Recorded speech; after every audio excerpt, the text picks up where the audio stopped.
طريقة سهلة وبسيطة خالص للجلاش هتخليكي تعمليه على طول للولاد. بسم الله ما شاء الله ولا قوة الا بالله. عندي هنا لبن، عندي لفة جلاش، السمنة، عندي السيرب اللي هو العسل.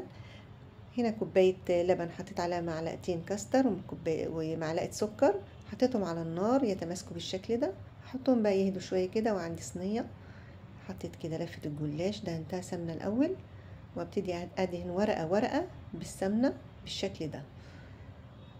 يا سلام بقى لو سمنة بلدي بيبقى تحفة. حطيت هنا ورقة ودهنتها سمنة، وحطيت التانية والتالتة، وفي الوسط بقى كده بدأت احط الكاستر. وهعمل نفس الطريقة، احط الجلاش وابدأ ما بين كل ورقة والتانية هحط سمنة كده بالشكل دوت، سمنة سايحة. هبتدي اقطعها كده، هبتدي اقطعها بالشكل دوت. تقطعيها بقى مثلثات، تقطعيها مكعبات، مربعات، اي حاجة زي ما انت عايزة بالشكل ده. هبدأ ارش الوش بالسمنة بالشكل دوت كده، ويلا على الفرن.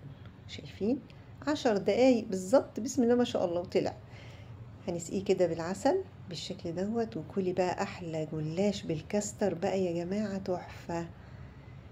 وبالهنا والشفا. لايك وشير، السلام عليكم.